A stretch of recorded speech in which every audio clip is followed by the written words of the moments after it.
40대 이상 분들이라면 이 영상 꼭 보세요. 살아가면서 평생 써야 될 돈 이 영상 하나로 다 세이브 시켜드리니까요.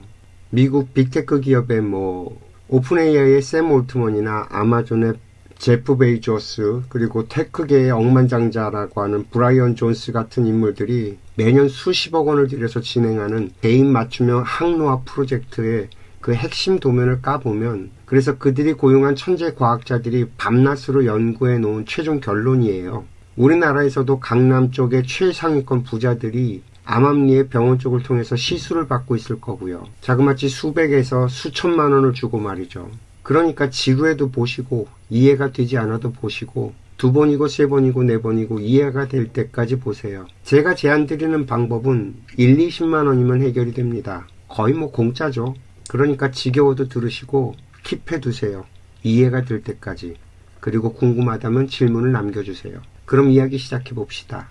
보통 우리의 몸을 구성하는 일반적인 세포들은요, 온전한 유전정보, 그러니까 염색체 46개를 다 가지고 있습니다. 그런데 만약 이 온전한 세포들끼리 그냥 결합을 해버리면 유전정보가 92개로 뻥튀기가 되고요. 그래서 정상적인 인간이 될 수가 없습니다. 그래서 이 대자연은 정자와 난자를 만들 때 유전 정보를 정확하게 반으로 쪼개서 23개씩만 담은 반쪽짜리로 만들어서 출력을 시킵니다. 그렇게 정자와 난자는 세포 중에서도 아주 특수하게 설계된 반쪽짜리 세포인 생식세포들입니다. 그리고 이 절반의 코드를 가진 2개의 세포가 결합을 하는 그 짧은 순간 비로소 단 1의 오차도 없는 온전한 하나의 세포가 완성이 됩니다. 그리고 결국 인간들은 그렇게 완성된 하나의 온전한 세포가 스스로를 수조 번 복제를 하고 쌓아 올려 만든 정말 지독할 정도의 정밀한 세포의 건축물인 셈입니다. 우리의 몸은 그래요. 이 처음 정자와 난자가 만나 결합한 직후 세포는 크기를 키우지 않고 그 안에 개수만 쪼개는 나날이라고 하는 초고속 분열을 합니다. 한 7회에서 8회 정도로 정밀하게 일어나죠. 1개가 2개가 되고 2개가 4개가 되고 4개가 8개 하는 식으로 가다 최종적으로 약 100개에서 200개 안팎의 세포 공이 되는데 이때를 포백이라고 부르죠. 희한하게도 이 200개의 세포 덩어리는요, 처음 정자와 난자가 만났던 그 아주 작은 단 1개의 세포와 전체 크기가 똑같습니다. 크기 변화가 전혀 일어나지 않았다는 거예요. 그 안에서 분열만 일어났어요. 크기는 그대로 둔 채 안의 세포만 조밀하게 쪼개진 상태라는 거죠. 이 기간이 약 5일 정도 걸립니다. 그리고 정자와 난자가 만나는 단 하나의 온전한 세포가 처음으로 딱 반을 가르며 둘로 쪼개지는 그 순간, 그러니까 제1나날기에 한의학에서 얘기하는 인맥과 동맥이 형성이 되는 거예요. 인간의 좌우 대칭이 되는 임동맥의 길이 그때 만들어진다는 겁니다. 현대 생물학에서 이 수정란이 처음 둘로 쪼개지는 그 순간은 장차 완성될 인간의 몸의 좌우축을 결정짓는 아주 결정적인 순간이라고 설명을 하죠. 이걸 동양의 눈으로 보자면 태극의 분열, 즉 하나였던 무국인 수정란이 음과 양으로 갈라지는 순간입니다. 인간의 몸 앞면 정중앙을 흐르며 음을 총괄하는 인맥과 뒷면 척추 정중앙을 흐르며 양을 총괄하는 동맥은 정확히 몸의 좌우를 가르는 완벽한 대칭 축선 위에 놓입니다. 현대과학에서는 이 첫 번째 세포 분열의 정중앙 분할선을 원시선이라고 부르죠. 이 선이 생겨야만 비로소 생명체의 좌우 대칭이 생기고 장차 태아의 척추와 앞면 정중앙이 될 거대한 정중선이 기하학적 기준점이 됩니다. 이렇게 최초의 세포 분열 자체가 이미 인맥과 동맥이라는 보이지 않는 에너지의 흐름을 좌우로 펼쳐놓은 설계도가 시작이 된 거예요. 그리고 두 번째 분열이 일어나면서 위아래 상하의 구분이 되는 대맥이라는 것이 형성됩니다.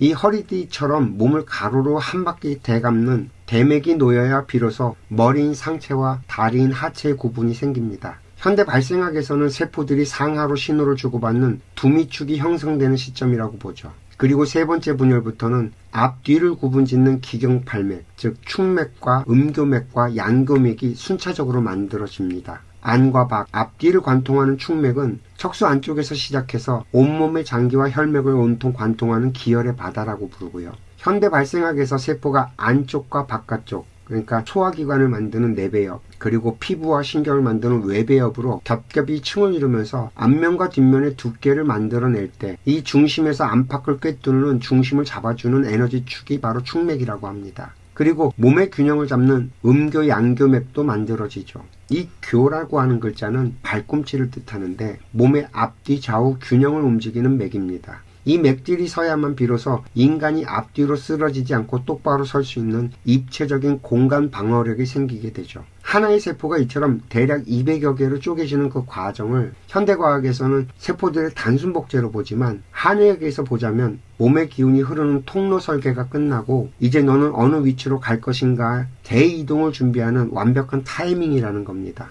이처럼 기경팔맥이 먼저 자리를 잡고 난 뒤 12정경이라고 하는 경락이라는 고속도로가 개통이 되고요. 세포가 200여 개로 조밀하게 쪼개지면서 세포들 사이에 미세한 틈과 흐름이 생기고 동양의학에서 말하는 기의 순환 통로인 경락이 바로 이 세포들이 이동하고 소통하기 위해 만들어지는 최초의 에너지 고속도로가 됩니다. 그리고 세포들이 안쪽, 중간, 바깥쪽으로 자리를 잡아가면서 척수신경망과 혈관망의 기초를 놓을 때 이 기혈의 통로가 되는 경락 위에서 가장 에너지가 강하게 소통이 되는 요충지들의 점을 찍듯이 경혈이 만들어지죠. 그것이 바로 우리가 침을 놓고 기를 모으는 360여 개의 경혈자리입니다. 세포가 10개, 20개일 때는 너무 덩어리가 작아서 기가 흐를 통로를 깔 수가 없고요. 반대로 세포수가 너무 수억 개로 늘어난 뒤에는 이미 하드웨어인 장기가 고정되어 버려서 보이지 않는 에너지의 통신망인 경락을 심기가 늦죠. 따라서 이 딱 200개 안팎의 세포가 공 모양으로 정렬해 안쪽에 미세한 공간, 그러니까 포배감과 흐름을 만들어내는 그 타이밍이 인체라고 하는 거대한 세포 덩어리에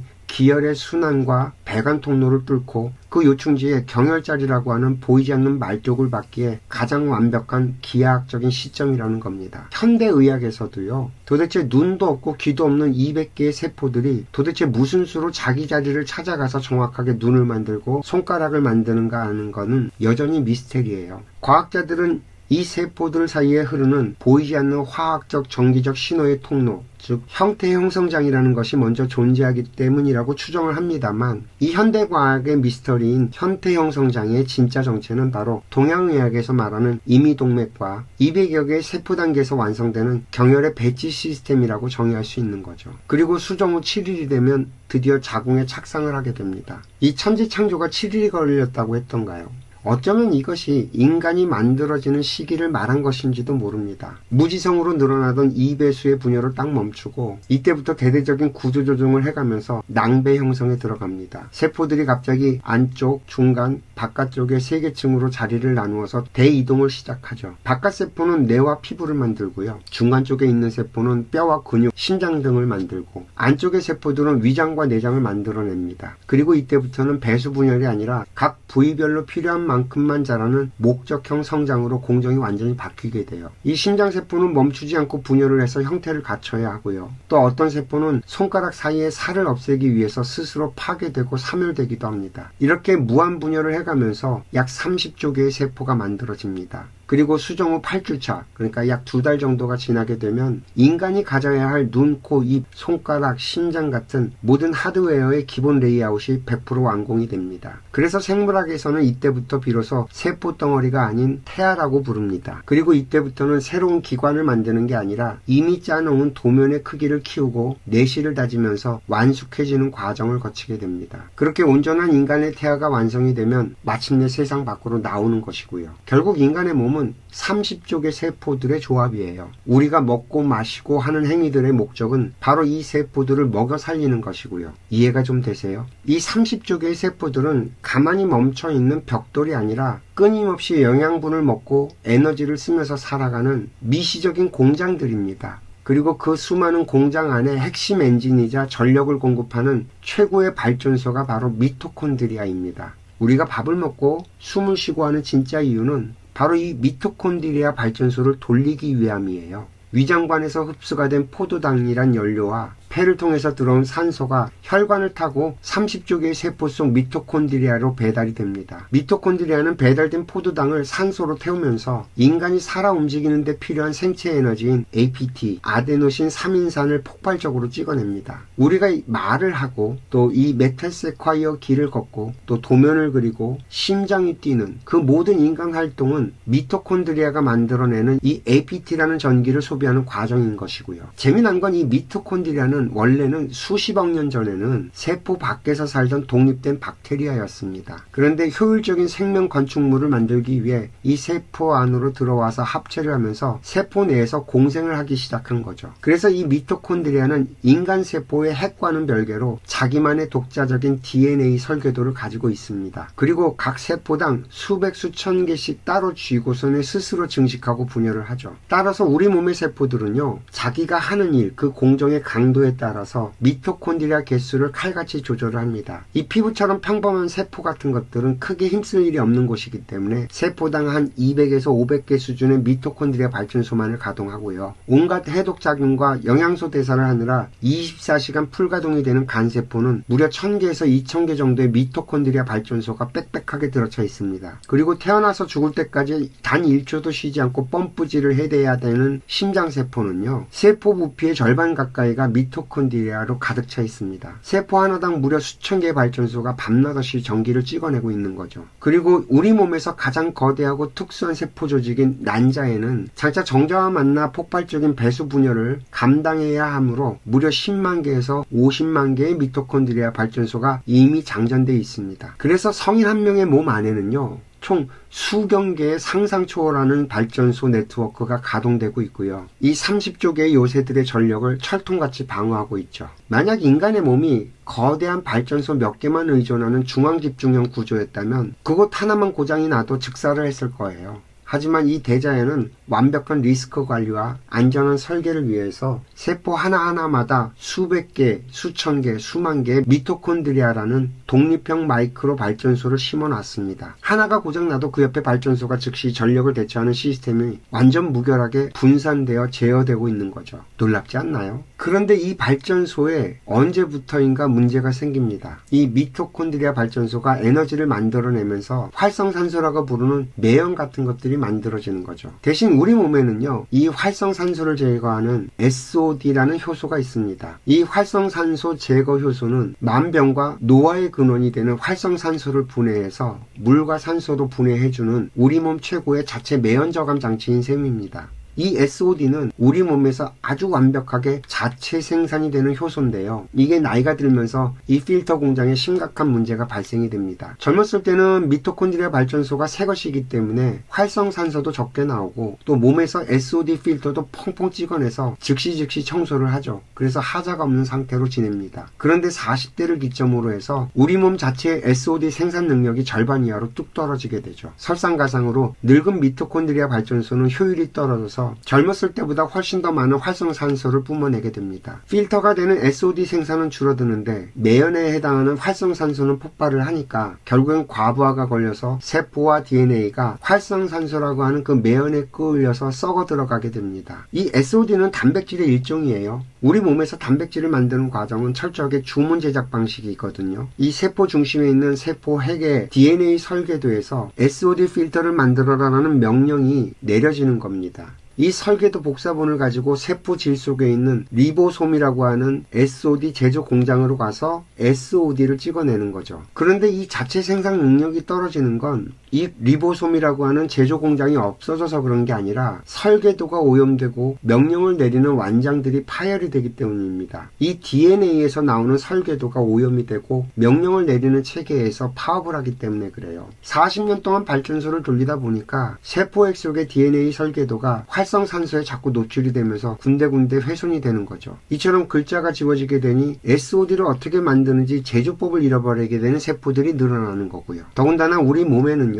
나이가 들어가면 성장 모드를 끄고 생존과 노화 모드로 전환하는 유전적 스케줄이 입력되어 있습니다. 그러니까 본사에서 의도적으로 이제부터는 SOD 생산 예산을 줄여라라고 명령을 하면서 차단하기 시작하는 부분도 있는 거죠. 이것이 바로 우리가 말하는 노화의 실체입니다. 이 SOD가 발전소의 매연을 치우는 청소부라고 한다면 NAD+는 미토콘드리아 발전소의 터빈을 돌려서 전기를 찍어내게 만드는 핵심 발전소 촉매예요. 불쏘시개 역할을 하죠. 우리가 먹는 영양소, 그러니까 포도당에서 전자를 빼앗아서 미토콘드리아 엔진으로 배달을 해주는 셔틀버스가 바로 NAD+입니다. 이 NAD+가 없으면 포도당과 산소가 아무리 많아도 전기를 만들어낼 수가 없습니다. 그리고 이 NAD+는 단순히 전기를 만드는 데만 효소로만 쓰이지 않고요. 세포 내에서 망가진 DNA 설계들을 복구하는 효소인 시루투인을 일깨우는 배터리 역할도 합니다. 그러나 이 NAD 역시 나이가 들면 지독할 정도로 고갈이 되죠. 50대가 되면 20대의 절반 수준으로, 또 80대가 되면 1에서 10% 수준으로 뚝 떨어집니다. 이 발전 촉매가 되는 NAD 플러스가 없으니 전기는 만들어지지 않고 기운이 없어지고 또 설계도 복구도 안 되고 매연 필터인 SOD를 만드는 힘조차 사라지는 악순환에 빠지게 되는 거죠. NAD 플러스는 우리가 먹는 비타민 B3를 원료로 해서 세포질과 미토콘드리아 내부에서 자체 합성이 되게 되어 있는데, 특히 이 대자연은 이 촉매가 너무 중요하기 때문에 한 번 쓰고 버리는 게 아니라 한 번 쓴 촉매를 다시 충전해서 재활용하는 거대한 순환 공정으로 세포 안에 깔아놨거든요. 문제는 나이가 들면서 NAD 플러스의 생산보다 소비가 상상을 초월하게 압도하게 되면서 시스템이 파산한다는 거예요. 나이가 들면 DNA 설계도가 여기저기 찢어지죠. 이걸 복구하는 효소, PARP 같은 것들이 비상경보등을 울리면서 세포 안에 NAD 플러스 배터리를 무서운 속도로 훔쳐다가 복구 연료로 써버립니다. 설상가상으로 한 번 쓴 촉매를 다시 쌩쌩한 NAD 플러스로 바꿔주는 재활용 효소, 그러니까 NAMPT의 활성도가 나이가 들수록 뚝뚝뚝뚝 떨어집니다. 새로 만드는 양과 재활용되는 양은 자꾸 줄어드는데 훼손된 설계도를 고치느라 뜯어가는 놈만 잔뜩 늘어나니 세포 안에 있는 NAD 플러스가 부도 상태에 빠지는 거예요. 활성산소가 발전소인 미토콘드리아를 태우고 이 불탄 발전소가 필터와 촉매인 SOD와 NAD 플러스의 공급망까지 무너뜨려서 요새 전체를 멸망시키는 거고요. 그래서 현재 2026년 전 세계 항노화 의학계에서 가장 중요하게 생각하고 있는 게 이 SOD와 NAD 플러스를 채워넣는 연구에 전력을 다하고 있습니다.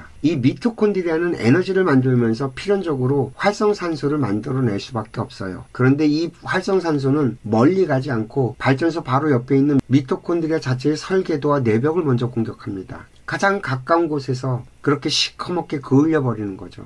매연 폭탄에 찌그러진 미토콘드리아는 고장난 엔진처럼 털털털털 거리기 시작을 합니다. 효율이 극도로 떨어지면서 전기는 쥐꼬리만큼 만들어내니까 젊었을 때보다 수십 배가 넘는 활성산소를 미친 듯이 뿜어내는 불량 발전소로 변질이 되는 거죠. 그리고 이 폭발한 매연들, 그러니까 활성산소들이 세포 전체로 퍼져나가 마침내 본사 통제실에 해당하는 세포에게 DNA 설계도까지 닥치는 대로 훼손을 시키는 거죠. 이처럼 본사의 도면이 찢어지고 불타버리게 되니 세포액은 매연 필터에 해당하는 SOD를 만들라는 명령을 내리질 못하게 되는 거고요.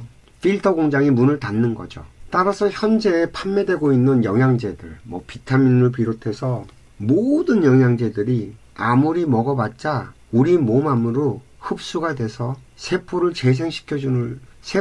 재생시키는데 도움을 주지 못해요. 정말이지 값비싼 똥오줌밖에 되지 못한다는 얘기예요. 그 어떤 영양제도. 이해가 좀 되시겠어요? 그래서 결국엔 우리들의 몸을 건강하게 만들고 우리들의 신체 나이를 다시 회복시키는 유일한 방법은 SOD와 NAD 플러스를 보충시켜주는 방법밖에 없습니다. 미토콘드리아는 이 발전소를 부활시키는 거죠. 이 공장이 멈춘 이유가 활성산소에 찌들어서서 제어장치가 망가졌기 때문이라면 밖에서 강제적으로 SOD를 투입을 해서 매연을 완벽하게 걷어내는 것이 우선입니다. SOD가 깨어나기만 하면 숨도 못 쉴 만큼 가득했던 활성산소가 SOD에 의해서 순식간에 청소가 되고요. 시커멓게 그을려서 불타오르던 미토콘드리아 내벽과 DNA가 안정을 찾게 됩니다. 그리고 사방을 짓누르던 매연이 사라졌네 하면서 고장났던 발전소 엔진이 다시 숨을 쉬고 깨어나는 강제 리부팅을 먼저 해야 된다는 거죠. 그러고 난 뒤에 이 터빈을 미친 듯이 돌릴 연료와 촉매제를 들이부어야 하죠. 그것이 바로 NAD의 보충입니다. 깨끗하게 청소가 된 공장에 NAD가 세포 안에 가득 차는 순간 그동안 배터리가 없어서 파업하고 누워있었던 장수 유전자인 시르투인이 눈을 번쩍하고 뜨고 찢어진 세포에게 DNA 설계도를 미친 듯이 수정하고 리모델링해서 세포는 늙은 상태에서 다시 젊고 쌩쌩한 초기화 상태로 이 세포의 기능을 되돌립니다. 이 시르투인은 오직 NAD 플러스라고 하는 배터리가 있어야만 가동하는 특수 로봇에 해당하거든요. 지금 제가 설명드렸던 이 내용이 아까 처음에 말씀드렸던 오픈 AI의 샘 올트먼, 아마존의 제프 베이존스,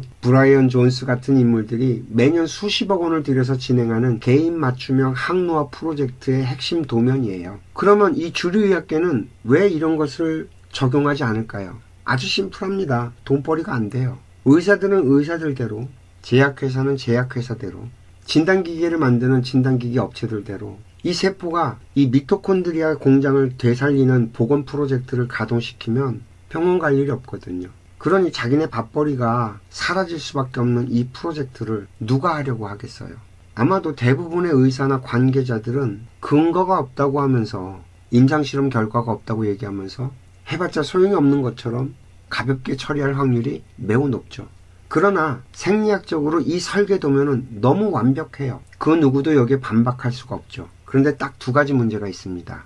이 SOD는 분자 크기가 너무 커서 분자 크기가 거대한 단백질 덩어리예요.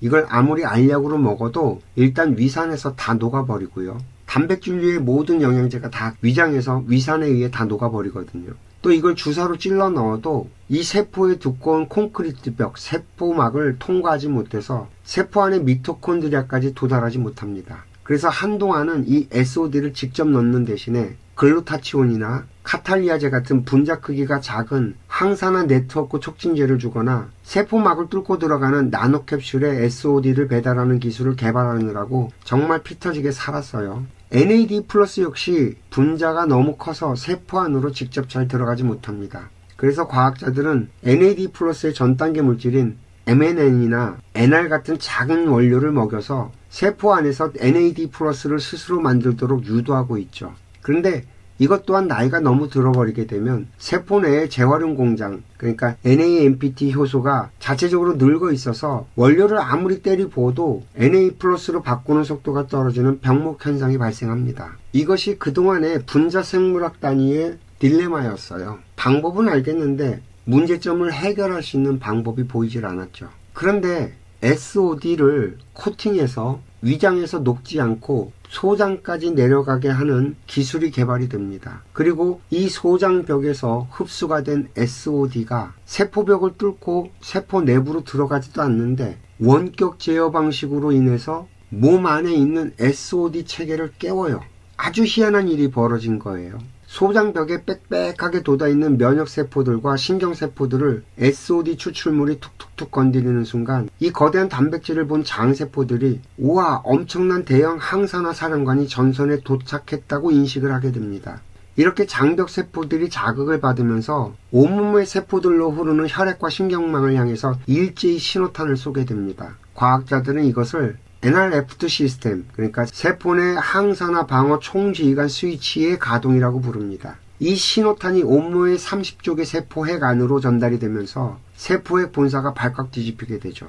야, 지금 장에서 비상신호가 왔다. 외부에 의존하지 말고 각 세포 공장들은 자체적으로 잠자고 있던 내장형 SOD 생산 라인을 풀 가동시켜라 하는 명령 체계를 내리게 되는 겁니다. 그러니까 우리가 먹는 SOD 알약이 미토콘드리아 안으로 직접 기어 들어가는 게 아니라 그 알약이 내 몸속에 잠들어 있던 자체 SOD 필터 제조 공장을 원격으로 깨워서 스스로 매연을 청소하게 만들어 버리는 거죠. 이해가 좀 되세요? 아주 희한한 일이 벌어진 거예요. 그래서 이 세포벽을 뚫고 들어가지 못하면서도 온몸의 매연이 청소가 되는 기적과 같은 효과가 실제로 일어난 겁니다. 이 임상실험이 프랑스의 비오노부사 등에 의해 갖고 현대 임상실험 데이터가 이미 증명이 됐어요. 특수 코팅이 된 SOD가 소장의 면역세포를 자극해서 전신세포의 항산화 총지휘관인 NRF2 스위치를 켜고 내장형 SOD 및 글루타치온 생성을 유도한다는 것이 입증이 되어 있습니다. 비록 SOD가 세포막을 뚫지 못하지만 소장을 통해 온몸 세포의 자체 필터를 찍어내라고 원격 명령을 내리기 때문에 정말 기적의 효과가 나오게 되는 거죠. 마찬가지로 NAD 플러스 자체는 너무 거대해서 세포막 문을 통과하지 못하지만요. 그 전 단계 물질인 NR, 나이아셀은 세포막에 존재하는 특수 전용 통로를 통해서 세포 안으로 아무런 저항 없이 쏙쏙쏙쏙 밀술꾼처럼 통과해 들어갑니다. 이처럼 세포막을 무사히 통과해서 미토콘드리아 앞마당으로 진입한 NR은요. 세포 내 효소들과 결합을 해서 그 자리에서 온전한 배터리가 되는 NAD 플러스로 즉시 조립이 완성됩니다. 그래서 제가 내린 결론은 이래요. 영양제는 싹 다 갖다 버려라. 어차피 먹어봐야 값비싼 똥오줌밖에 되지 않는다는 것입니다. 겁니다. 아무리 좋은, 그래서 아무리 잘 만들어서 흡수가 잘 되도록 만들었다는 영양제를 먹어봤자 세포까지 도달하지 않아요. 원래 세포가 건강하면요, 영양제는 따로 필요하지 않아요. 우리가 먹는 음식만으로도 충분히 섭취가 되니까요. 그러나 세포가 살아나려면 미토콘드리아를 되살리는 길밖에 없습니다. 이 미토콘드리아라는 세포의 발전소를 재가동시키는 최적의 방법은 아까도 말씀드렸듯이 먼저 잠들어 있는 SOD를 깨워서 활성산소로 가득 찬 세포들을 청소하는 거예요. 다행스럽게도 이 코팅된 단백질 덩어리가 위산에 녹지 않고 소장까지 배달시키기만 하면 이 소장에 도달한 SOD가 우리 몸속에 있는 모든 SOD를 공명하듯이 깨운다는 겁니다. 이렇게 한 달가량 우리 몸을 청소한 뒤에 NAD 전단계 물질인 NR 성분의 영양제를 동시에 복용을 하기 시작하는 겁니다. SOD에 의해서 깨끗해진 세포는 자연스럽게 NR과 세포 내 효소들을 결합시키면서 노화 방지 사령탑인 시루투인을 각성시키고요. 이렇게 깨어난 시루투인은 찢어진 세포에게 DNA 설계도를 미친 듯이 수리하기 시작을 할 거고, 세포는 늙은 상태에서 다시 젊고 쌩쌩한 초기화 상태로 기능을 되돌릴 겁니다. 이처럼 SOD와 NR 보충제를 동시에 먹는 기간이 한 달 정도 되면 이제부터는 SOD를 끊고요, NR 보충제만으로 한 달을 더 복용합니다. 이렇게 해서 100일간 복용을 마치게 되면 약을 완전히 끊어버리는 거죠. 우리의 몸이 약에 의존하지 않고 스스로 작동하도록 만드는 거예요. 그래서 이 프로젝트를 인생학교 세포정화 프로그램이라고 부르겠어요. 대신 이 프로젝트를 하면서 단순하게 몸만 보살피면 안 됩니다. 우리의 생각을 정화하는 인생학교 듣기 말하기 훈련 100일 프로젝트를 같이 병행해야죠. 그래야지만 스트레스 안 받고 피로도 안 쌓이고 말이죠. 잠도 잘 자고요. 그리고 가능하다면 인생학교 건강 프로젝트에 올려놓은 태권도 수련 프로그램도 병행을 하세요. 이 세 가지 프로그램을 동시에 병행하게 되면 정기, 신, 삼박자가 완벽해집니다. 제가 안내하는 SOD와 NR 복용법으로 우리의 몸인 정을 되살리고요, 인생학교 듣기 말하기 훈련으로 우리의 정신을 되살리고, 또 태권도로 기운을 돌리면 동양의학에서 말하는 음양화평지인이 완성이 될 것입니다. 오늘도 이야기 들어주셔서 감사하고요. 행복하세요.